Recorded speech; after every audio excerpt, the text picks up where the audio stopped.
Bonjour, bonjour, c'est Nicolas de Potager Durable. Alors aujourd'hui, je voulais vous parler de quelque chose que je trouve très important pour le potager, c'est le cahier de jardin. Mais bon, il fait un peu chaud ici en plein soleil, alors je vous propose qu'on se mette à l'ombre et puis qu'on regarde tout ça en détail. Alors, pour mon cahier de jardin, j'ai choisi de prendre un classeur, comme ça, avec des anneaux et des intercalaires. J'ai une douzaine d'intercalaires qui sont presque tous remplis. Alors pour commencer, un calendrier, c'est toujours utile. Et un crayon, voilà, que j'ai attaché à une ficelle, comme ça je suis sûr de ne pas le perdre. Alors on va commencer par le premier intercalaire, c'est le plus important pour moi. C'est la liste de tout ce qu'on fait au potager, c'est le journal du potager en fait. Par date, c'est classé par date. Alors vous voyez au début, j'avais pris un petit cahier. Mais j'avais pas assez de place pour écrire les choses, donc je suis passé en format plus grand. Voilà, donc là j'écris chaque fois que je fais quelque chose au potager, que je sème un légume, que je plante, que je récolte quelque chose. Je note la date, je note la parcelle du potager sur laquelle c'est fait. Là je m'étais amusé à faire des petits symboles en couleur pour retrouver plus vite tel ou tel légume. Et là j'écris qu'est-ce que j'ai semé ou qu'est-ce que j'ai planté, la quantité aussi, très important. Et là en face, c'est pour une ligne, on peut regarder en face, j'écris le résultat, c'est-à-dire est-ce que ça a bien poussé, est-ce qu'il y a eu des maladies ou des ravageurs, est-ce que j'ai fait une bonne récolte ou pas, et avec les dates bien sûr toujours. Hein. Comme ça me permet d'une année sur l'autre de voir ce qui s'est bien passé ou ce qui s'est moins bien passé. Donc ça c'était une suite chronologique, c'est-à-dire à chaque date j'écrivais à la suite les unes des autres. Et après je suis passé à un système plus par légumes. Vous voyez, donc là c'est pour la courgette par exemple. Toute cette fiche là c'est la courgette, donc je note à quelle date j'ai semé, planté, récolté les courgettes. Là c'est le concombre, etc. Il y a une page par légume.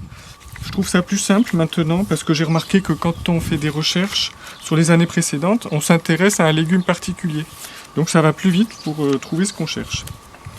Donc voilà pour le premier intercalaire. Après, le deuxième intercalaire, c'est là où je mets plutôt les plants.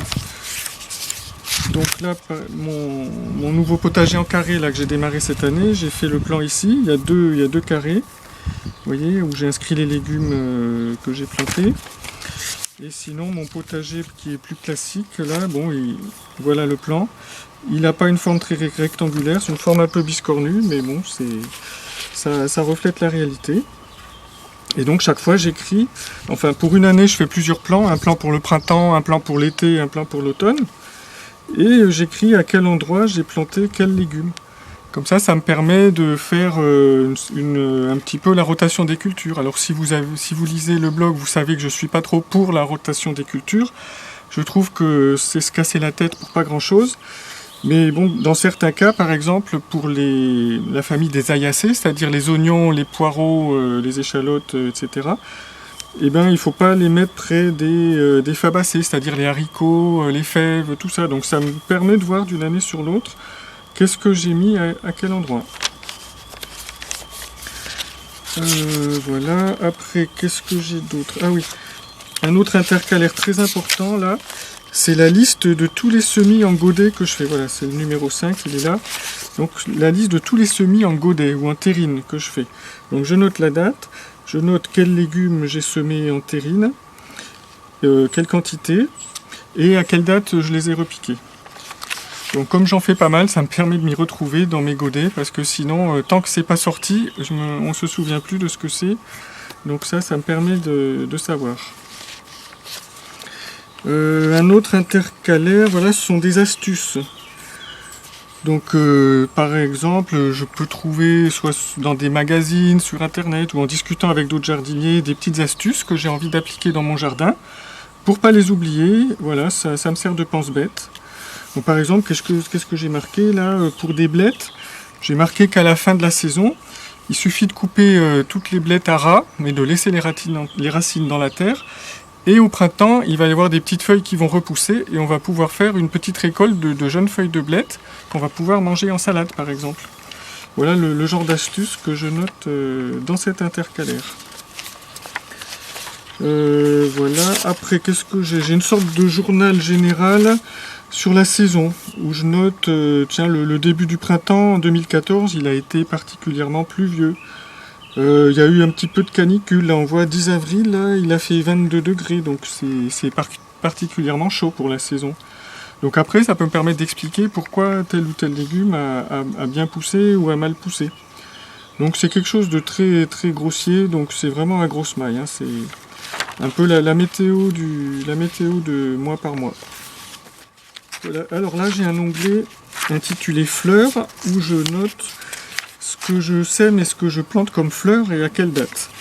Alors vous voyez, c'est pas très fourni, là je me suis arrêté en 2012 parce que je me consacre de plus en plus aux légumes et j'ai plus trop le temps pour faire des fleurs malheureusement, parce que c'est quand même bien joli au potager d'avoir quelques fleurs en plus. Ensuite j'ai un autre onglet que je voulais vous montrer. Voilà, c'est celui-là, c'est les amendements et les traitements. Donc là, je vais noter tout ce que je fais pour enrichir la terre, ou comme purin de plantes, ou pour traiter contre les ravageurs. Donc on voit par exemple là, le 15 mai, là, j'ai fait une pulvérisation de purin de prêle sur tous les légumes. Donc ça me permet de suivre un petit peu à quelle date j'ai traité. Et environ, c'est à peu près toutes les 2 semaines hein, généralement les traitements, donc ça me permet de ne pas oublier un traitement. Donc là j'y mets quoi, les pulvérisations de prêle, le purin d'ortie, le compost, ce genre de choses. Voilà, alors pour finir, je vais vous dire pourquoi je trouve que c'est vraiment indispensable d'avoir un cahier de jardin comme celui-ci. Ça va vous faire énormément progresser parce que ça va être la mémoire de votre potager en quelque sorte. Vous allez noter au jour le jour tout ce que vous faites et après l'année suivante, ou même la même année, vous serez content de feuilleter en arrière et de voir tout ce que vous avez fait, ce qui a marché, ce qui n'a pas marché, ce qui a moins bien marché. Et comme ça, l'année d'après, vous pourrez corriger le tir et vous pourrez faire beaucoup de progrès comme ça. En tout cas, moi, ça m'a énormément servi. Voilà un peu tous les avantages à faire un cahier de jardin. Alors faites-le et vous verrez que ça vous sera vraiment très utile. Alors je vous dis à bientôt sur le site Potager Durable.